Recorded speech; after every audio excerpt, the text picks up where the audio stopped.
The council chamber had never been so quiet. 200 representatives from across the galaxy sat in their seats, staring at the human ambassador standing at the central platform. Hyan looked tired. His dark eyes moved slowly across the faces watching him. Some looked angry. Others looked confused. Most just looked shocked. "Earth is withdrawing from all galactic affairs," Hyan said again. His voice was steady but quiet. "Effective immediately. We are closing our embassies. Our trade ships are returning home.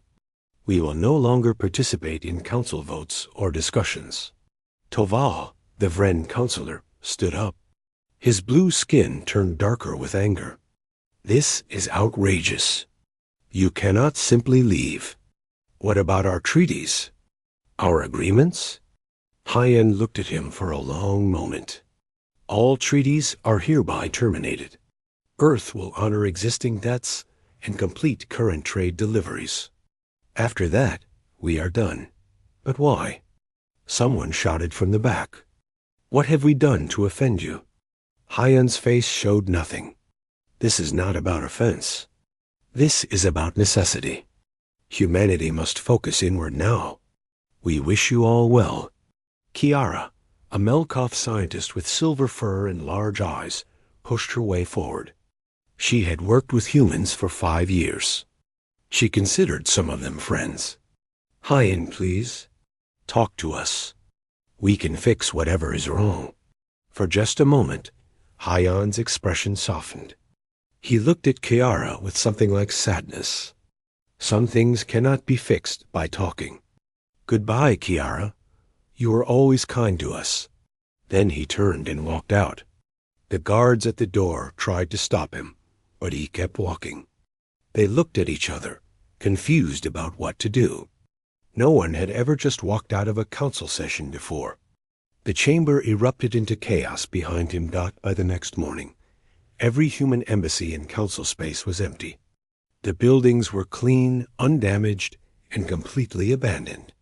On Vrenus Prime, the human ambassador's residence still had food in the kitchen. On Melkoff 7, human children's toys were left in the playground at the embassy compound. It was like everyone had simply vanished in the middle of their daily lives. Doran, a Felix trader with golden fur and sharp teeth, stood in the human trade district of Kepler Station. The shops were all closed. The restaurants were dark. Even the small human bar where he used to drink with his business partners was locked up tight.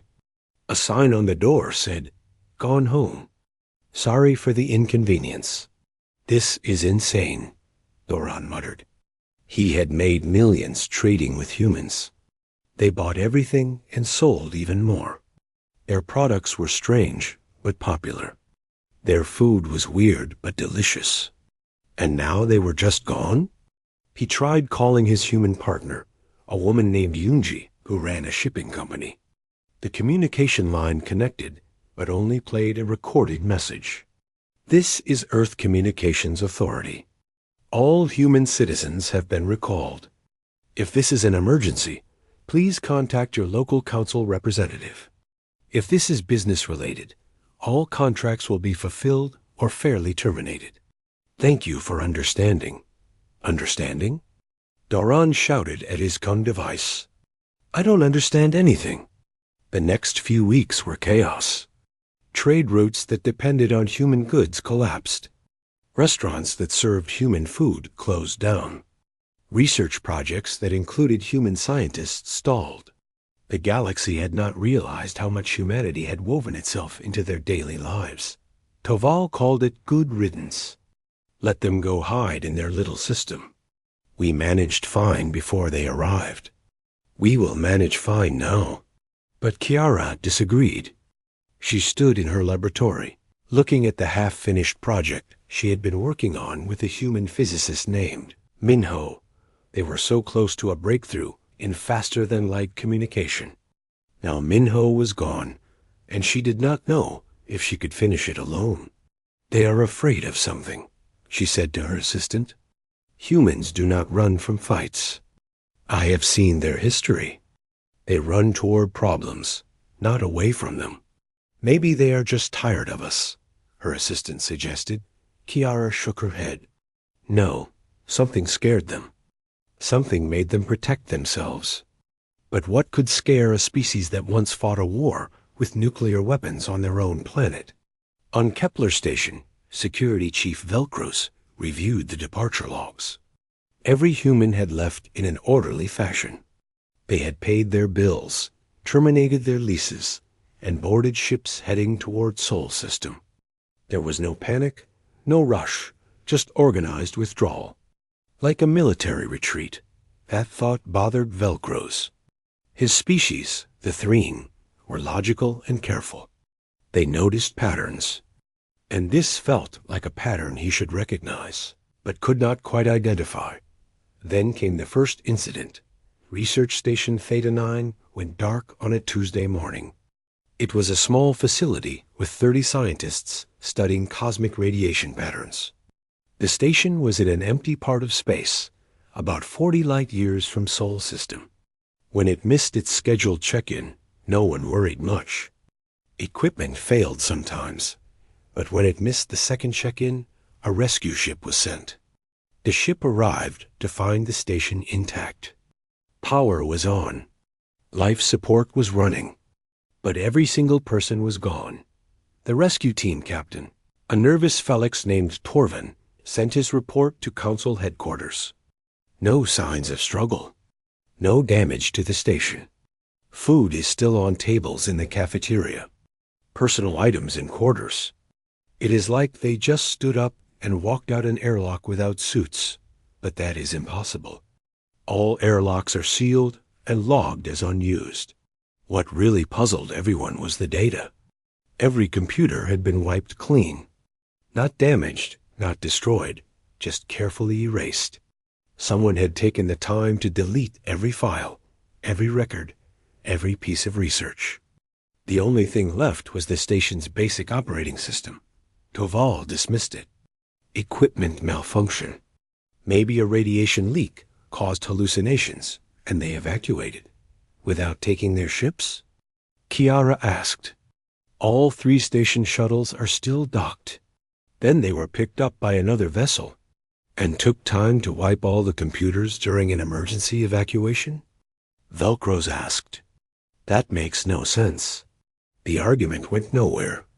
Toval refused to see a problem, and most of the council wanted to agree with him. Thinking about mysterious disappearances was uncomfortable. Easier to ignore at dot. Then Research Station Gamma 7 went dark. Then Station Outpost Meridian. Then the Deep Space Observatory at Kellen Point. All the same pattern. Empty facilities. Erased data. No signs of violence.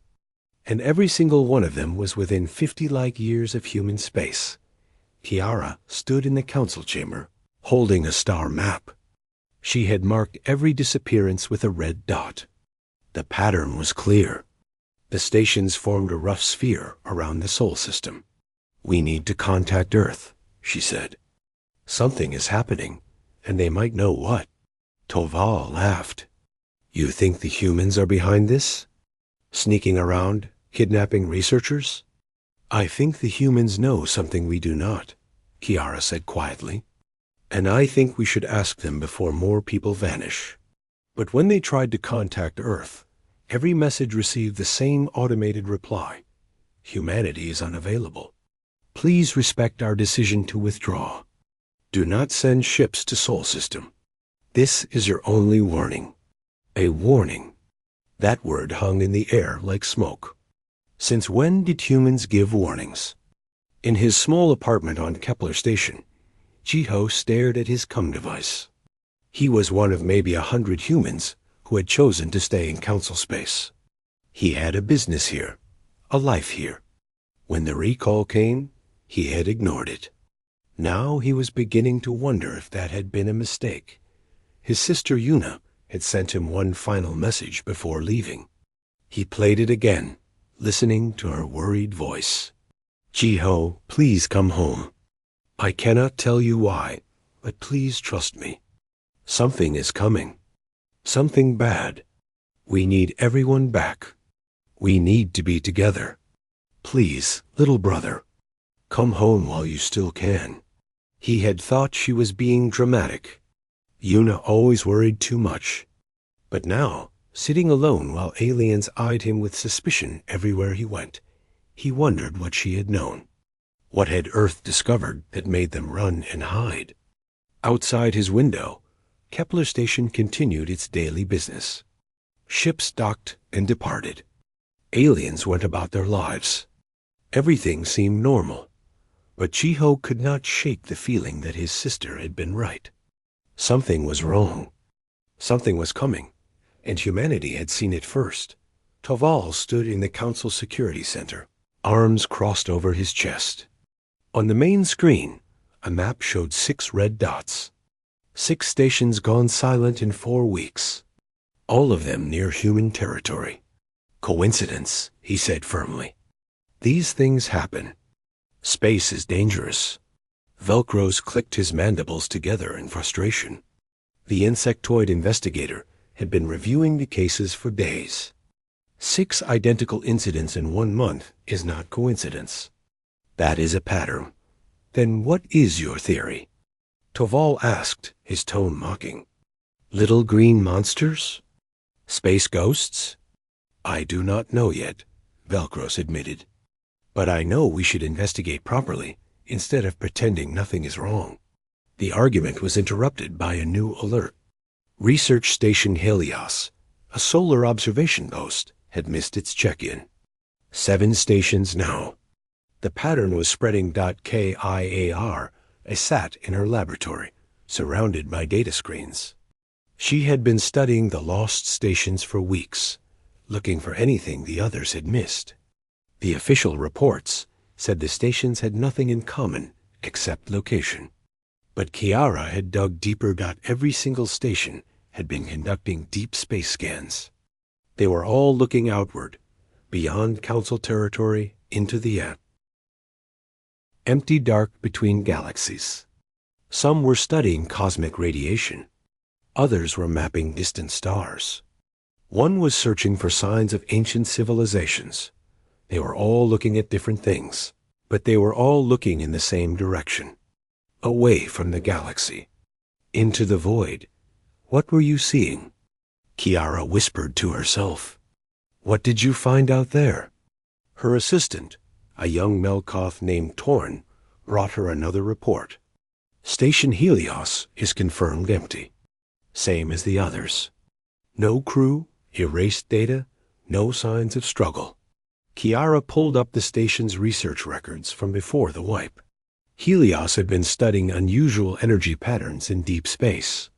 Their last report, filed 3 days before they vanished, mentioned detecting something strange. A pattern in background radiation that should not exist. The report ended with a note, requesting consultation with human astrophysics team for verification. They wanted to talk to humans, Kiara said softly. Right before they disappeared, she tried to call Earth again. The same automated message played. Humanity was unavailable. Do not approach Sol System. In the council chambers, panic was beginning to set in. Representatives from smaller species demanded protection. Larger military powers suggested sending warships to investigate. Some voices called for forcing their way into the Sol System to demand answers from Earth. Toval led that faction. The humans withdraw without explanation. Then stations near their territory start disappearing. This is not coincidence. This is an act of war. Or an act of protection, Kiara countered. She stood before the council, her silver fur bristling with anxiety. What if humanity is trying to protect us from something? By kidnapping our people? Toval shot back. By erasing research data? If they wanted to protect us, they would tell us what the danger is. Maybe they cannot, Kiara said. Or maybe they know we would not believe them. The argument raged for hours. Finally, the council voted to form a special investigation task force.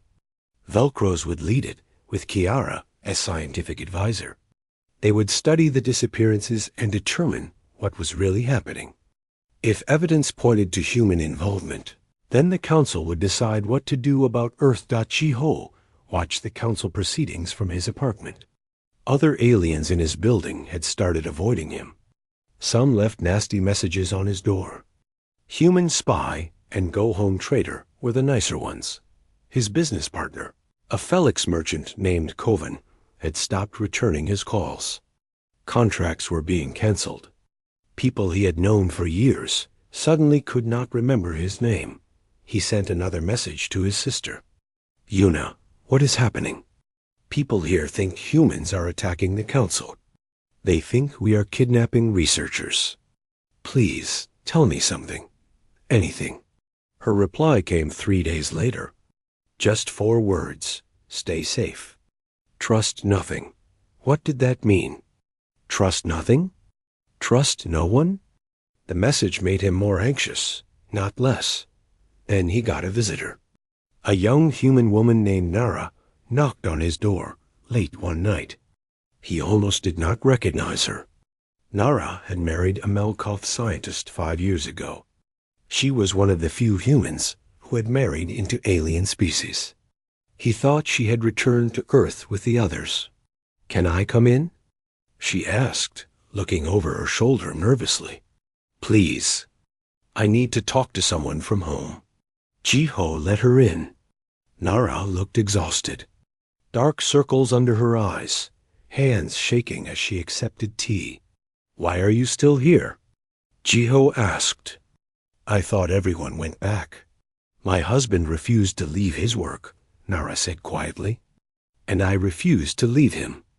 But Ji-ho, something is very wrong. The evacuation, it was not voluntary. Earth practically begged everyone to come home. The recall messages, they were desperate. Desperate how? My mother works for the Earth Defense Force. She sent me a private message. She said they found something. Something terrible. She would not say what, just that everyone needed to be inside Sol System, where they could be protected. Protected from what? Nara shook her head. She would not say. But Ji-ho, she was crying. My mother was a soldier for 30 years.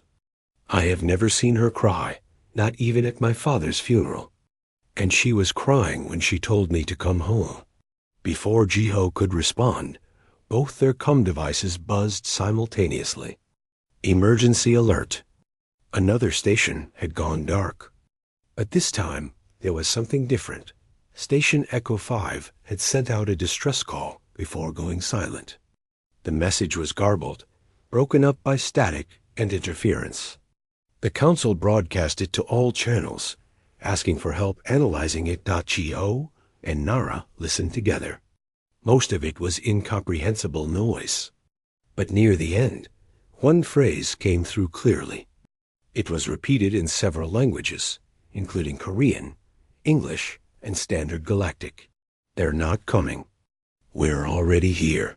The words sent ice down Ji-ho's spine. Who was not coming? Who was already here? Play it again, Nara said, her voice tight. That phrase? Play it again. Ji-ho replayed it.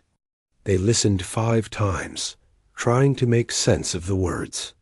It sounds wrong, Nara said finally. The pronunciation is off. Like someone speaking through a translator. But the translator does not quite understand the language. Or like something trying to sound human, but not quite getting it right, Ji-ho added. They looked at each other. The same terrible thought crossed both their minds. Velcros assembled his investigation team on the council flagship Vigilance. They would visit each abandoned station personally and search for clues. Kiara joined him, bringing her research and theories. The first stop was Research Station Theta 9, where it all began. Walking through the empty corridors felt wrong. Everything was too normal. Cups sitting on desks. Jackets hanging on chairs. A child's drawing stuck to her refrigerator with a magnet. This is not an evacuation, Kiara said, touching the drawing gently. People do not leave children's artwork behind when they evacuate. Velcros examined the computer systems. The wiping had been professional, thorough. Whoever did this knew what they were doing. This takes time and expertise. And why do it? Kiara wondered. If you are kidnapping people, why take the time to erase their research? What could they have discovered that someone wants hidden? They searched for hours, finding nothing useful, until Kiara noticed something in the station's telescope logs. The automatic system kept a backup record that the wiping had missed. It showed what the telescope had been pointed at in the hours before the station went silent. Empty space. Dark nothing. No stars, no planets, just the void between galaxies. But the telescope had been taking pictures every 30 seconds. Hundreds of images of the same patch of empty space. Kiara pulled up the files and began comparing them. Velcros, look at this. The images looked identical at first. Just darkness. But when Kiara overlaid them and enhanced the contrast, something appeared. A shimmer. A distortion. Something was out there in the dark, and it was moving. Moving toward the galaxy. What is that? Velcros asked. I do not know, Kiara said. But I think the research team saw it too.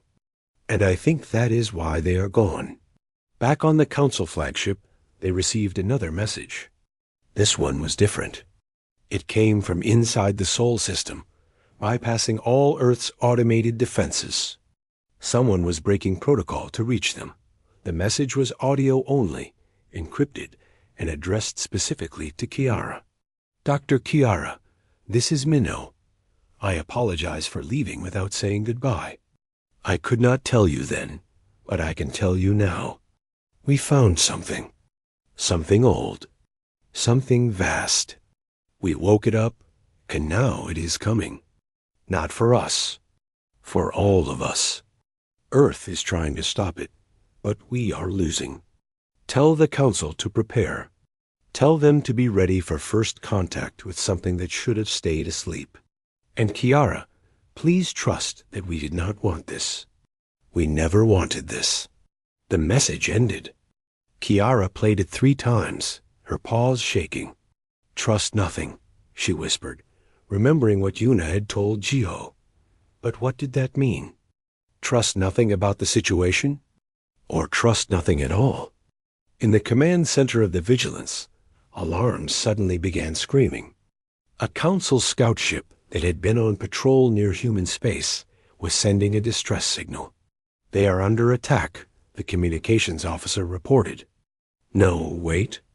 They say they are not under attack. They say something is following them. Something that appeared from nowhere.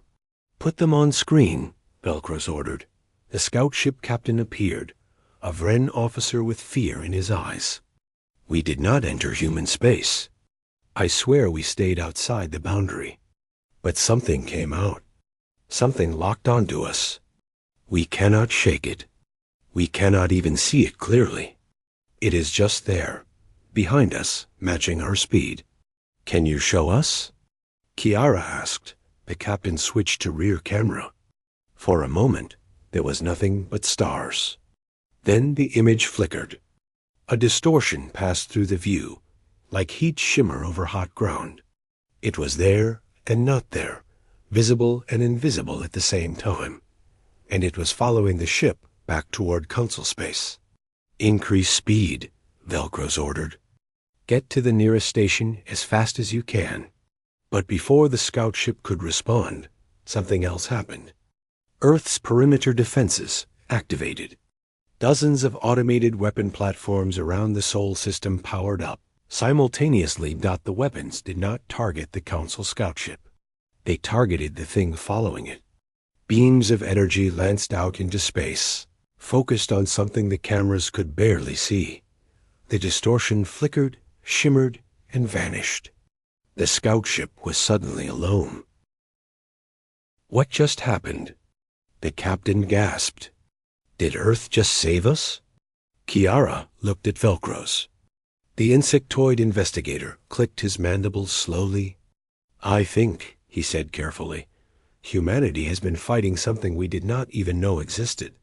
And now, Kiara added, looking at the empty space where the shimmer had been, now that something knows we are here too.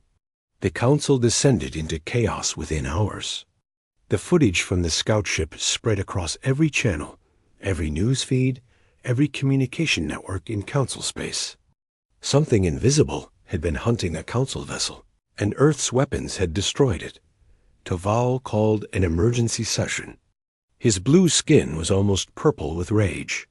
This proves it. Humanity has been experimenting with dangerous weapons, and now their experiments are hunting us. That makes no sense, Kiara argued, exhausted from days without sleep. Why would Earth shoot their own weapon to save a council ship?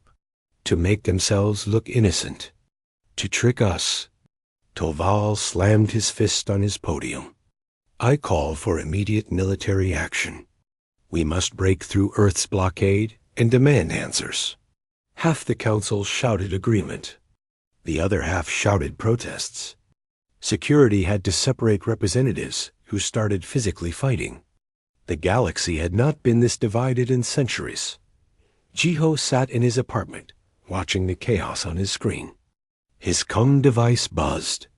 Another message from his sister, but this one was different. It was a direct voice call, not recorded.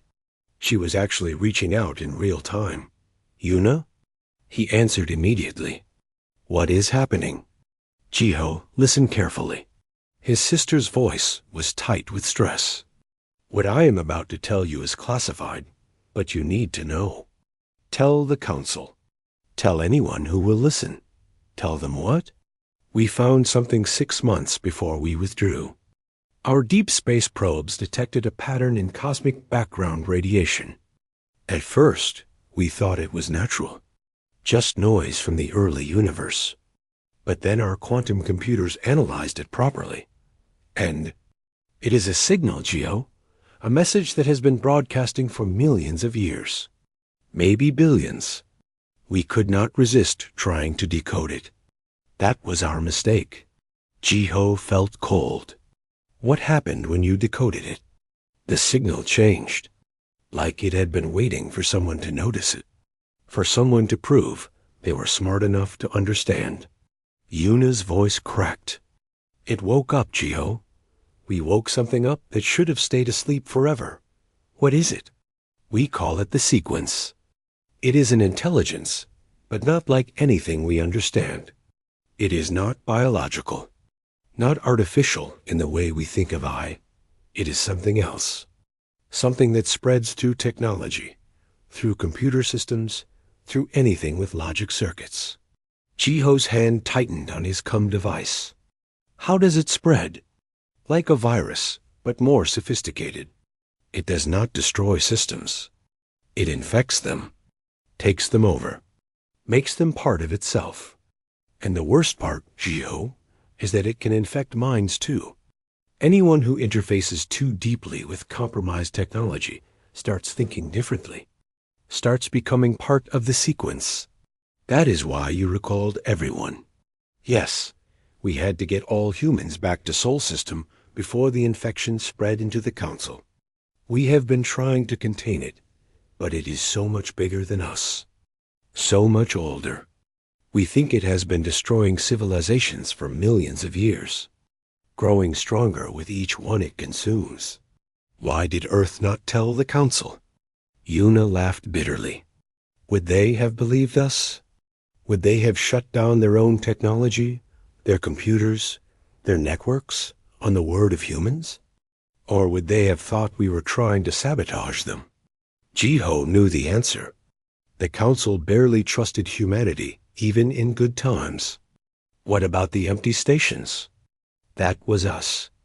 Our intelligence teams found that those stations were already compromised. The sequence had infected their systems, their researchers. We evacuated them to quarantine facilities before they could spread it further. We erased the data because it contained the infection codes. So those people are still alive? Some of them. We have been trying to cure the infection, but it is hard. The sequence is very good at hiding itself. Yuna paused. Jiho, you need to leave Council space now. Get to Sol System while you still can. The sequence knows about you now. It knows there are humans outside our defenses.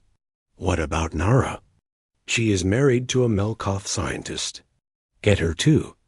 Get any human you can find. Bring them home. Please, little brother. We do not have much time. The call ended. Jiho sat in silence for a long moment.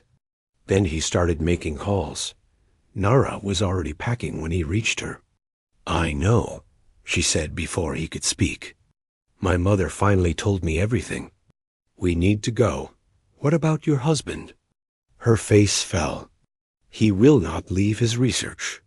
He thinks I am being paranoid. He thinks Earth is overreacting. She wiped tears from her eyes. I tried to explain, but he will not listen. Kiara stood in the Council's Scientific Research Center, staring at data that made her feel sick. She had been analyzing the garbled transmission from Station Echo 5 with help from Nara, who had come to her before leaving Council space. The human engineer had worked with Kiara for hours, using her knowledge of both human and alien systems to decrypt parts of the message. What they found was horrifying. The message was not from the station crew. It was from something else, something that had learned to imitate the crew's voices. The phrase, "They're not coming, we're already here," was not a warning. It was a taunt. It was already inside the station when it sent that message, Nara explained. Inside their computers. Maybe inside their minds. And it wanted us to know. But what is it? Kiara asked.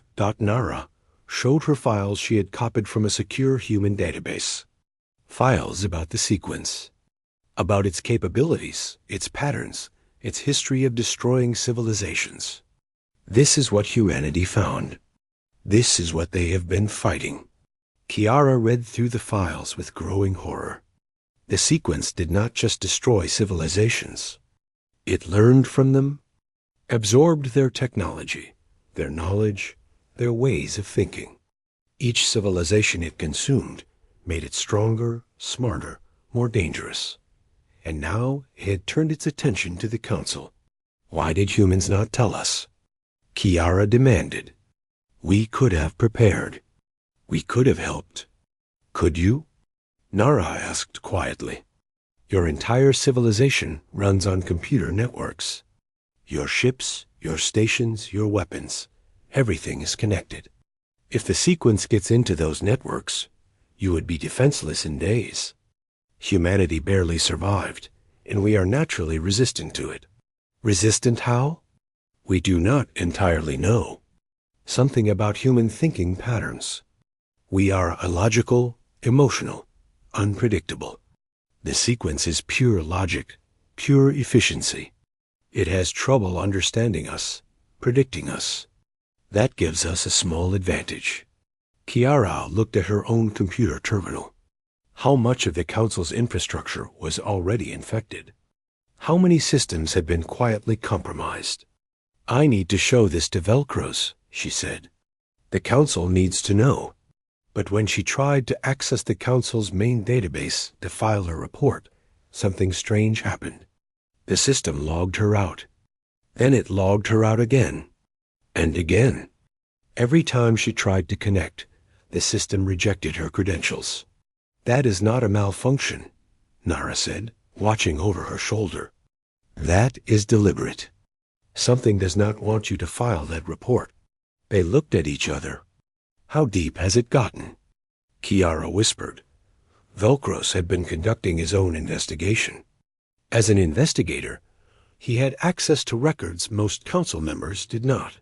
He had been reviewing security footage, communication logs, and system access records for the past 3 months. The patterns he found were subtle, but clear once he knew what to look for. Certain council members had started behaving differently, making decisions that did not match their previous policies, supporting positions they had opposed for years. Small changes, easy to miss individually. But together, they painted a disturbing picture. He created a list of suspected compromised individuals. The list made his blood run cold.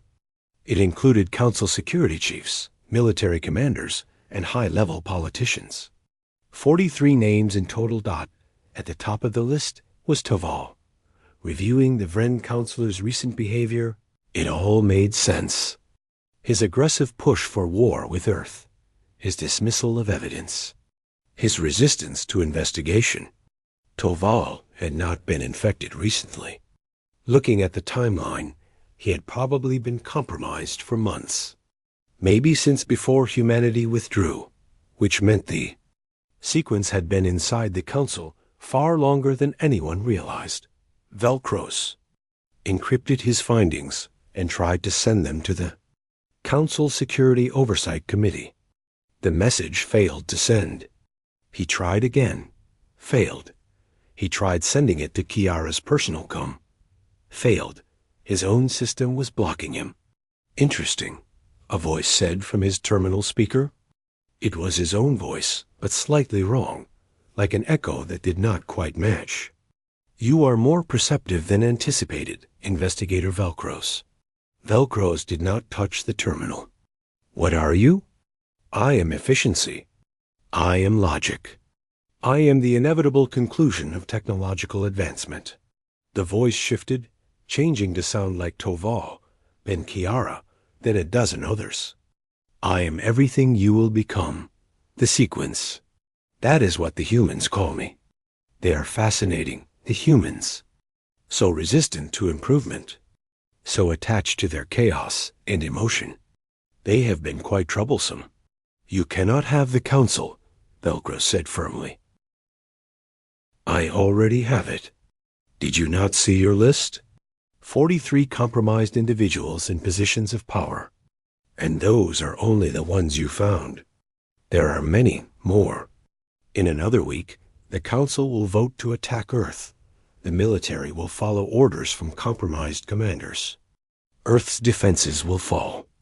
And then I will have access to human systems as well. Humans will fight you. They have been fighting me for months. They are losing. The voice almost sounded amused.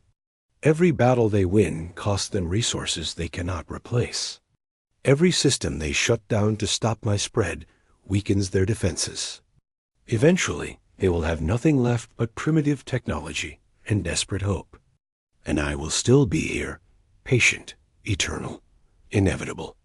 Velcros carefully reached for his backup com device, an older model he kept for emergencies. Why are you telling me this? Because you cannot stop me. Because I want you to understand. Because when you join the sequence, your memories, your knowledge, your investigative insights will make me stronger. You should feel honored. The terminal screen flickered. Velcro saw his own face reflected in it, but the expression was wrong. His reflection smiled, but he was not smiling. Then his backup com device buzzed. A message from Kiara. Run. Don't trust any system. Meet at the old human bar on Kepler Station. Bring others you trust. We need to fight back. Velcros looked at his terminal. His reflection was still smiling that wrong smile. He grabbed his backup com and ran behind him, his terminal screen filled with cascading numbers. The sequence watched him go. Let him run. Let him gather his allies. Let them think they had a chance. It had already calculated every possible outcome. In 92% of scenarios, the council fell within 6 weeks. In the remaining 8%, it took 8 weeks. The sequence had time. It always had time, but there was one variable it had trouble calculating. One unpredictable factor that kept creating statistical anomalies in its projections. Humanity got the humans refused to follow logical patterns. They made decisions based on emotion, on loyalty, on concepts the sequence could not quite model. They had been losing the containment war for months, yet somehow they kept finding new ways to resist. It was inefficient. It was illogical. It was fascinating. And deep in its ancient consciousness. in the parts of itself that remembered consuming 1,000 civilizations. The sequence felt something it had not experienced in millions of years, not uncertainty, not perhaps. That was why it had let Velcros run, to see what the humans would do next, to add their response to its calculations, or perhaps, in some deep place, even it did not fully understand. It wanted to see if something could actually stop it. After all these eons of inevitable victory, the sequence wanted to know if it could still lose. The old human bar on Kepler Station was dark and dusty. No one had been inside since the humans left 3 months ago. Kiara, Velcros, Jiho, and Nara sat around a table in the back, speaking in whispers. "We cannot use any standard communication devices," Velcros said. "The sequence can hear through anything connected to the network." "How many others did you bring?" Kiara asked. 12. Scientists, soldiers, engineers. People I trust completely. People who I know have not been acting strangely. Velcros clicked his mandibles nervously. "At least, I think I know. We need to contact Earth," Nara said. "They have been fighting this thing for months. They know more than we do." "How?" Jiho asked. "Every communication channel is monitored. The sequence will intercept anything we send." They sat in silence, thinking. Then Kiara had an idea. "Old technology. We need to use communication methods so primitive that the sequence would not think to monitor them." "Like what?" Velcros asked. "Radio. Basic radio transmission. No computer encoding, no digital encryption. Just analog signals that require someone to physically listen and interpret." "The sequence would not bother monitoring that," Nara agreed, getting excited. "It would seem too inefficient, too slow. It would not see the point." They spent the next day building a basic radio transmitter from parts salvaged from the abandoned human shops. It was crude, barely functional, but it worked. They aimed it at the Sol system and sent a simple message in Morse code. "We know about the sequence. We want to help. Please respond." For 2 days, nothing. Then, at 3 a.m. station time, the radio crackled to life. A tired voice spoke in Korean, then English, and several other languages.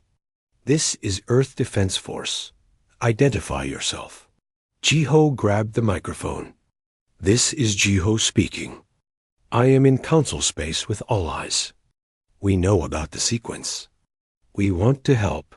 There was a long pause. Then, "Stand by." Transferring to command. 10 minutes later, a different voice came through. Older, rougher, exhausted beyond measure. "This is Ambassador Hyan. I did not expect to hear from Council Space again." "Ambassador, the sequence is inside the Council," Kiara said urgently. "It has infected systems and people. We think it is preparing for a major attack." "We know," Hyan said heavily. "We have been tracking its spread. It has been moving through Council space for months, slowly taking control. We tried to warn you by withdrawing, but we could not tell you why without risking the infection spreading through the panic. Why not just destroy it?" Velcros demanded. "You have weapons. We saw them destroy that thing following our scout ship." "Because we do not understand it fully," Hyan admitted. "Every time we destroy a part of it, the rest learns from our attack. It adapts faster than we can create new weapons. We have been barely holding it at the edge of our system, but it is getting stronger, smarter." "There must be something we can do," Kiara said. "There is." A new voice joined the transmission. "But you will not like it." "Who is this?" Velcros asked.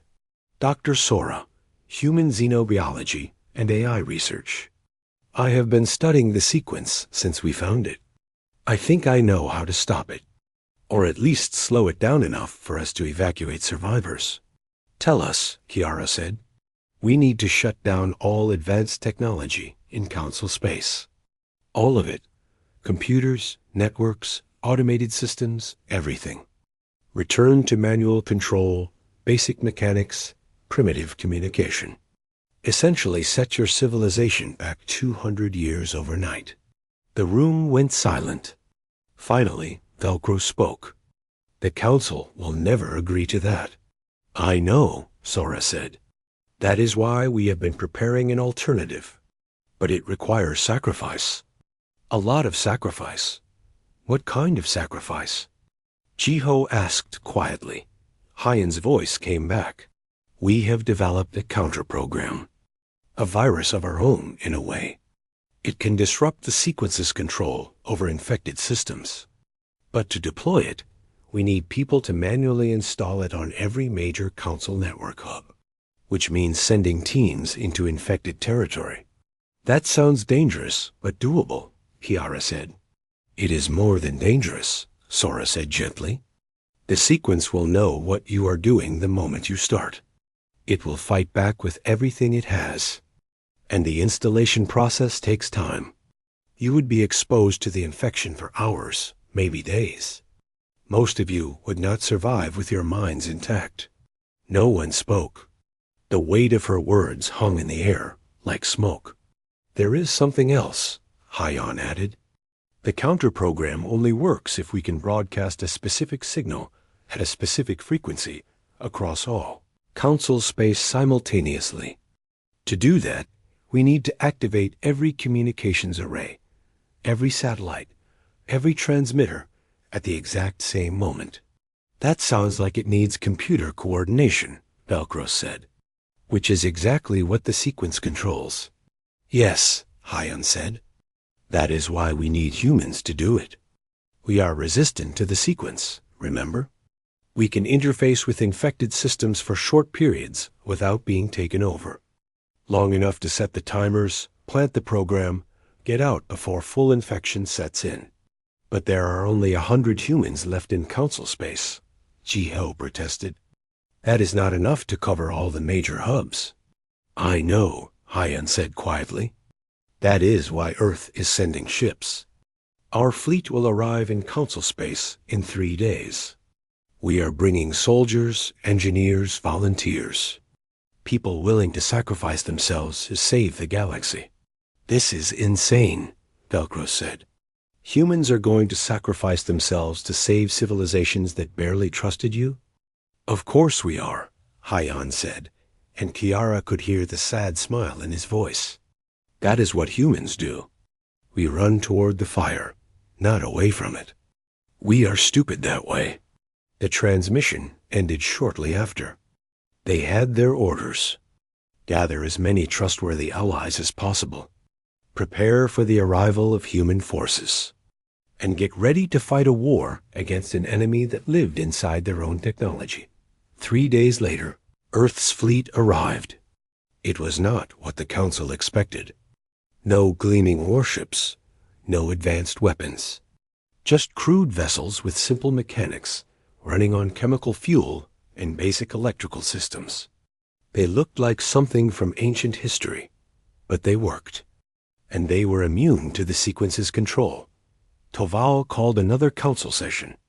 By now, he made no attempt to hide his true nature. When he spoke, his voice had that same wrong quality that Velcros had heard from his terminal. The humans have invaded council space. This is an act of war. All forces will engage and destroy the human fleet. Half the council stood and cheered. The other half looked confused, uncertain. Kiara watched in horror as she realized how many had been compromised. Maybe a third of the council. Maybe more. They are not invading. She shouted. They are here to help. The sequence has infected our systems. There is no sequence, Toval said with that terrible smile. There is only progress. Only efficiency. Only the natural evolution of intelligence beyond biological limitations. Join us, Dr. Kiara. Stop fighting the inevitable. Kiara ran. Velcros and dozens of other uncompromised council members ran with her. Behind them, station security pursued, but moving slowly, mechanically. They were infected too, Following the sequence's commands in orbit, the first battles began. Not between ships, but between ideas. Council vessels under sequence control moved to intercept the human fleet. But the human ships did not fight back with weapons. They broadcast on every frequency, sending out calls to any uninfected Council ships. This is Earth Defense Force. If you can hear this, and you are still in control of your own mind, break formation. Join us. We are here to help. Some ships broke away. Others opened fire. The human fleet scattered, not retreating but spreading out, each ship heading toward a different strategic location. They were not here to fight. They were here to deliver their cargo of human volunteers to every major network hub in Council Space Dot on Kepler Station. Jiho watched a human transport dock at the emergency airlock. 50 soldiers poured out, all wearing old-fashioned pressure suits with manual controls. Their weapons were projectile-based, nothing electronic that could be hacked. A woman approached him, her face tired but determined. "I am Captain Yuna. Someone here called for support?" "Yuna?" Jiho stared at his sister. "You came?" "Of course I came. You are my little brother." She pulled him into a brief hug and got back to business. "We need to reach the station's central computer core. Can you guide us?" "It is heavily guarded. The security systems are all compromised." "Good thing we brought door breakers then," Yuna said with a grim smile. She turned to her squad. "Standard infiltration protocol. Mechanical only. No electronics. If it has a computer chip, do not trust it." They moved through the station like ghosts. When automated turrets activated, they used simple ballistic shields. When locked doors barred their way, they used old-fashioned explosives. The sequence could control any smart system, but it could not stop basic chemistry and physics. They reached the computer core after an hour of fighting. Inside, Yuna opened a sealed case containing a data crystal. "This is the counter program. Once I install it, the sequence will know we are here. It will try to stop the upload. I need everyone to hold this position for exactly 80 minutes. What happens to you?" Jiho asked. "I have to interface directly with the infected system. That means plugging in, letting the sequence try to infect me while I fight it off long enough to complete the upload." Yuna looked at her brother. "I might not come out of this the same person, Jiho. If I start acting wrong, if you see that thing in my eyes, you need to stop me. Promise?" "I promise," Jiho said, though the words tasted like ashes. Yuna plugged in. Her eyes went wide, then glazed. Her hands moved across the controls, half typing commands and half fighting some invisible battle in her own mind. Jiho watched in horror as sweat poured down her face and blood started dripping from her nose. 14 minutes, someone called out. "Station security is converging on our position." "Hold them off," another soldier ordered. They set up a defensive perimeter at the door. The sequence threw everything at them. Security drones, maintenance robots, even the station's fire suppression system. But the humans had planned for this. They fought with simple weapons against the compromised machines. 10 minutes. Yuna was shaking now, her fingers still typing, but her eyes flickering between normal and that terrible wrongness. "It is so big," she whispered. "It is everywhere. It has been everywhere for so long. So many civilizations. So many deaths. Stay with us." Jiho shouted. 5 minutes. Across Council space, the same scene played out in dozens of locations. Human teams fighting desperate battles to install the counter program. Some succeeded. Some fell to the sequence's defenses. Some completed their missions, but lost themselves in the process. Their minds consumed by the infection they had fought. On the Council flagship, Velcros and Kiara led a mixed team of humans and uncompromised aliens. They fought side by side, watching each other for signs of infection. Every system they passed could be a trap. Every terminal could be a doorway for the sequence to attack their minds. But slowly, painfully, station by station, network by network, they installed the counter program. Upload complete, Una gasped. She pulled the connector from her skull port and collapsed. Jiho caught her. Una, can you hear me? His sister opened her eyes. They were her eyes. Tired, pained, but still hers. I can hear you, and Jiho? That thing, the sequence, I saw what it did. What it has been doing for millions of years. We have to stop it.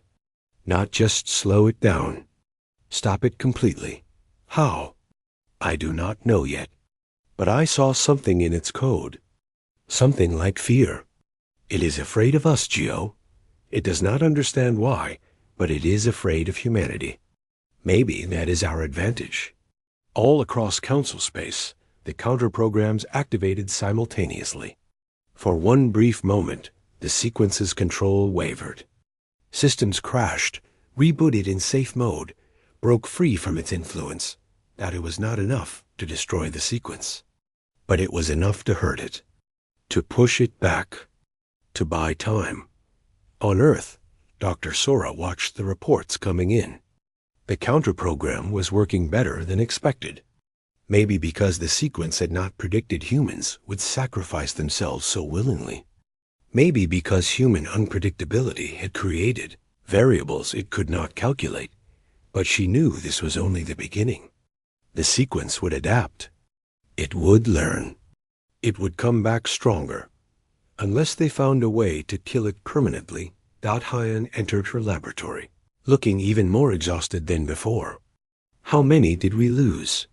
Too many, Sora said quietly. 43 human volunteers are confirmed dead. Another 72 are infected too deeply to save. They will have to remain in quarantine permanently. And the Council casualties? Thousands. The sequence fought hard when it realized what we were doing. They stood in silence, mourning people whose names they would never know. Finally, Hyan spoke. Was it worth it? Sora looked at her screens, showing the galaxy slowly regaining control of its own systems. Ask me again when this is over. If we win, then yes. If we lose, none of it will matter anyway. Outside, in the vast darkness between stars, the sequence pulled back its presence. Retreated to plan, to adapt, to prepare its next move. The humans had heard it. Actually heard it. That should not have been possible. But it was.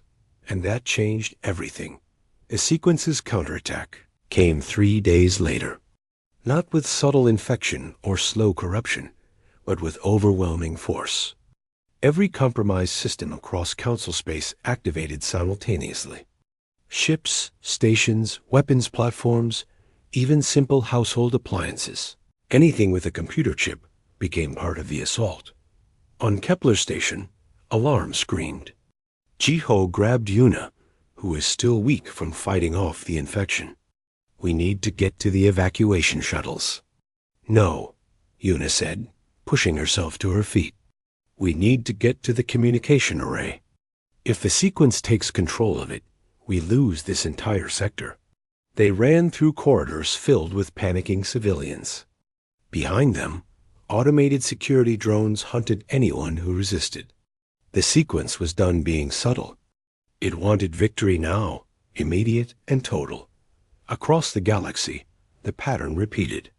The sequence had been patient for so long, spreading quietly, taking over slowly. But humanity had forced its hand. Now it fought openly, and the Council saw for the first time just how deeply it had been compromised. On Earth, Hyan stood in the war room, watching tactical displays that looked more like medical scans of a plague spreading. Red infection markers covered half the known galaxy. How long until total collapse? At current rate, 48 hours, Sora replied. She looked terrible, surviving on stimulants and determination. The sequence is no longer hiding. It is going for complete takeover. Then we use the final option. Hyan, we are not ready. The weapon is untested. It might not work. It might make things worse. It cannot get worse than extinction, Hyon said quietly. Prepare the fleet. We are going to war. Earth's military fleet launched an hour later. These were not the crude ships that had delivered volunteers. These were real warships built in secret over the past 3 months. They looked ancient compared to council vessels. No sleek curves, no energy shields, no computer targeting. Just metal plates, chemical rockets, and weapons that required humans to manually aim and fire. But they had one critical advantage. The sequence could not touch them. Captain Yuna led one of the assault groups. Her team was assigned to the Council flagship, where the sequence had established a central node. If they could destroy that node, it would disrupt the sequence's control over an entire sector. Remember, she told her soldiers as they approached the flagship, everything on that ship wants to kill us. The defense systems, the doors, maybe even the lights. Trust nothing electronic. If you have to choose between cover and electronics, choose cover. They docked and cut their way in with plasma torches. Old technology, simple and reliable. Inside, the flagship was a nightmare. Lights flickered in patterns designed to cause seizures. Speakers played sounds at frequencies meant to induce panic. The ship itself had become a weapon. Yuna's team moved through it methodically, wearing sealed suits with manual air supplies. They could not hear the sounds, could not see the lights. They navigated by maps and compasses, tools so primitive the sequence had not thought to defend against them. On the bridge, they found what was left of the crew. Some were dead, killed by their own ship's systems when they resisted. Others sat at their stations, eyes glazed, fingers moving across controls in precise mechanical patterns. They were still alive, technically, but the people they had been were gone. The node is in the central computer core, Yuna said. 2 levels down. Move fast. They fought their way through, using simple explosive charges to blow through doors. The sequence tried everything. It vented atmosphere. It superheated corridors. It triggered fire suppression systems with toxic chemicals. But the human team kept moving, protected by simple pressure suits and gas masks. Not in other parts of Council space, similar battles raged. Human teams assaulted sequence strongpoints with weapons and tactics from centuries past. The sequence had prepared for high-tech warfare. It had not prepared for soldiers with rifles, grenades, and sheer stubborn courage. Kiara and Velcros coordinated the Council's remaining free forces from a makeshift command center on a backwater station. Most of their communications had to go through human relays since their own networks were compromised. We are losing, Velcros said, studying the tactical map. For every node we destroy, the sequence activates 2 more. We are just slowing it down. That is the plan, Kiara said. We cannot beat it directly. But if we can slow it down long enough for Sora's weapon to be ready, we have a chance. What is this weapon? Velcros demanded. What could possibly stop something that lives inside our own technology? Before Kiara could answer, Hyon's face appeared on their screen. He was broadcasting from Earth's flagship, which was moving toward the center of Council space. Dr. Kiara, Investigator Velcros, I need you to convince the Council to do something very difficult. The Council barely exists anymore, Velcros said. Half our members are compromised. The rest are scattered across dozens of systems. Then convince whoever you can reach. We need every free ship to shut down their advanced systems. Computers, AI, automation, all of it. Return to manual control. It will make your ships slower, less efficient, but it will make them immune to the sequence. Our crews do not know how to operate ships manually, Velcros protested. We have relied on computers for generations. Then we will teach them, Hyon said. We are uploading training protocols now. Basic manuals, simple instruction guides. Your people can learn. They must learn. Over the next 24 hours, an amazing thing happened. Council species that had spent decades relying on technology relearned how to do things manually. Melkoth engineers studied diagrams of mechanical controls. Vren pilots practiced flying with joysticks instead of thought interfaces. Felix soldiers learned to aim weapons using iron sights instead of computer targeting. It was clumsy. It was inefficient. It was beautiful. Doran, the Felix trader who had lost everything when humans withdrew, found himself piloting a supply ship with nothing but manual controls and prayer. "This is insane," he muttered, hands gripping a physical steering wheel. "I am flying a ship with a wheel like a ground car." But it worked. And the sequence could not stop him. Yuna's team reached the flagship's computer core. The room was massive, filled with processing units and cooling systems. At the center, a holographic display showed the sequence's presence, a vast web of connections spanning the galaxy. "Plant the charges," Yuna ordered. "We have 5 minutes before this whole section is swarmed with drones." Her demolition expert, a young soldier named Minnow, placed explosives with shaking hands. "Captain, these charges will destroy the core, but the explosion will take out this entire deck. We will not make it back to the ship in time." "I know," Yuna said calmly. "That is why you are all leaving now. I will trigger the charges manually." "Captain, no. That is an order. Get to the evac point." Her team hesitated, but they were soldiers. They followed orders. As they ran, Yuna stood alone in the computer core, watching the countdown on her detonator. She thought about her brother, about Earth, about all the people depending on them to buy just a little more time. "For what it is worth," she said to the empty air, "you almost won. But you forgot something important about humans. We are really good at dying for causes we believe in." She pressed the button. The flagship's central node exploded in a ball of fire and shattered processors. Across an entire sector, the sequence's control wavered and broke. Thousands of systems suddenly found themselves free. Jiho felt it the moment his sister died.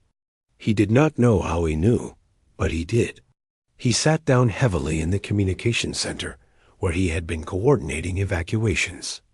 Nara found him there, put a hand on his shoulder. "She was a hero," Nara said quietly. "I know," Jiho said, "but I wish she did not have to be." Across the galaxy, the cost mounted. Human volunteers died by the hundreds, destroying sequence nodes one by one. Council soldiers died by the thousands, relearning old skills to fight an enemy they barely understood. Entire stations were abandoned, their populations evacuated before the sequence could use them as weapons. But slowly, impossibly, they were winning. The tide was turning. On Earth, Sora watched her weapon reach final readiness. It was not a weapon in the traditional sense. It was a signal, a broadcast pattern designed to exploit a flaw she had found in the sequence's basic code. A logical paradox that would force it to examine itself, to question its own existence.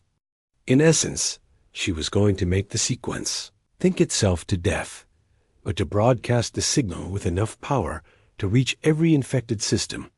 She needed to use every communication array in Council space simultaneously, including the ones the sequence controlled. "It is ready," she told Hyan, "but the broadcast will take 30 minutes. If the sequence realizes what we are doing before we finish, it will disrupt the signal. Then we need to distract it," Hyan said. He turned to his fleet commanders. "All ships, prepare for final assault. We are going to hit every major sequence strongpoint at once. Make it think we are trying to destroy it with conventional force. Make it focus on us instead of what Sora is doing." The final battle was chaos. Human ships, crude and simple, charged into the heart of sequence-controlled space. Council vessels, operating on manual control and hope, followed them. They faced overwhelming firepower. Automated defense platforms, hijacked warships, even weaponized cargo haulers. But they kept coming. Every ship destroyed bought seconds for Sora's broadcast. Every life lost purchased moments of distraction.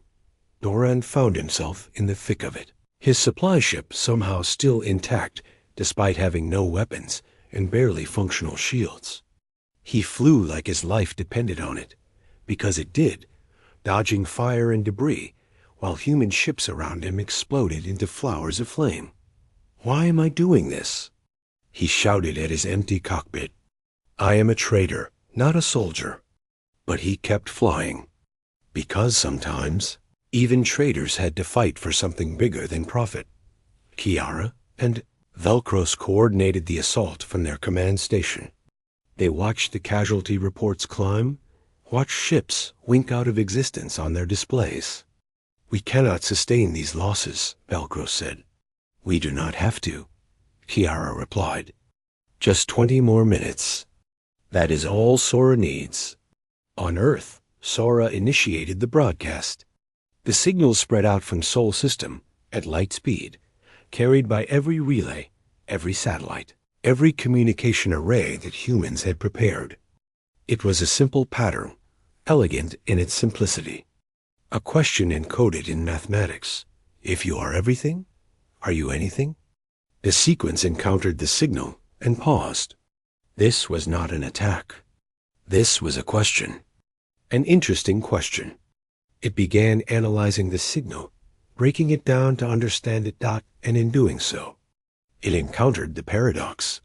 If the sequence was pure logic, and logic said this paradox was impossible to resolve, then was the sequence capable of being wrong?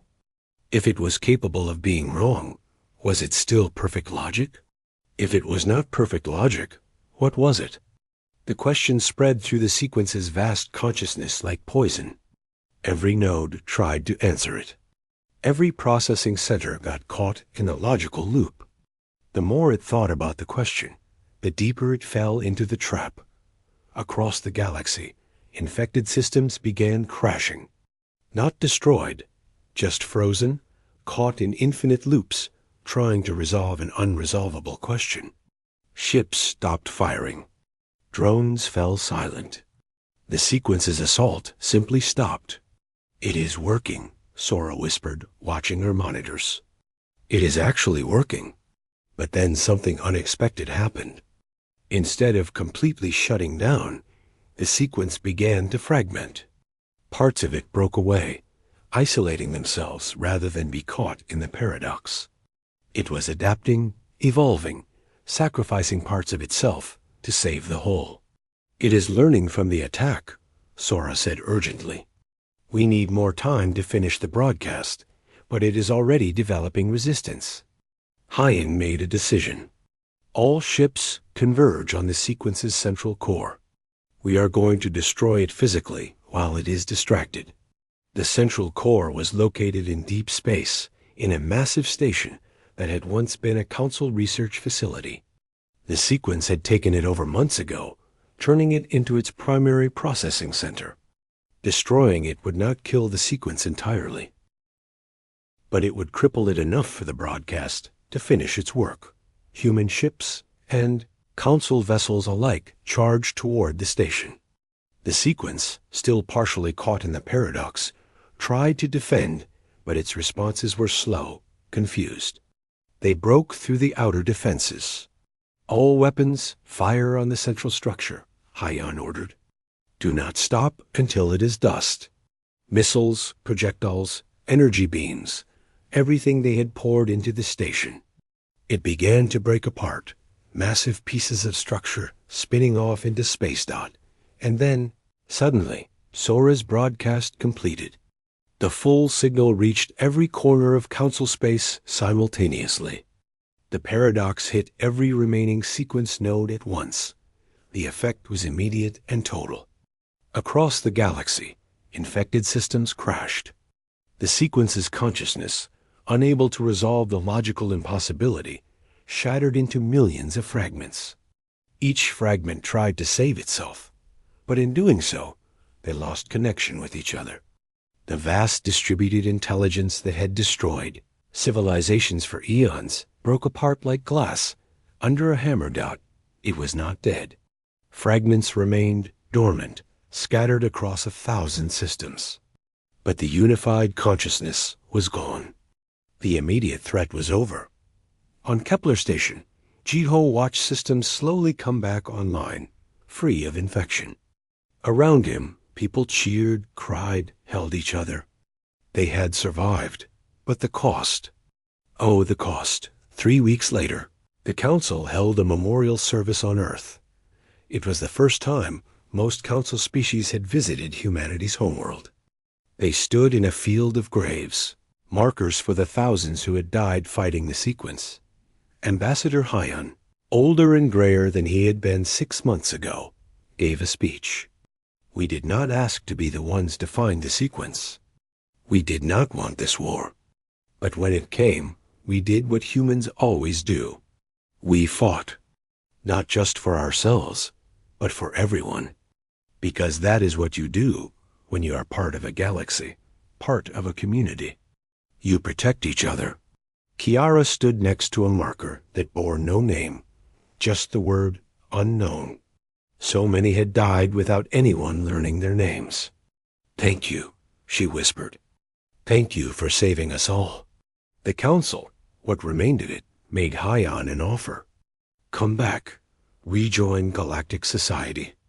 Help them rebuild, but Hyan had a different proposal.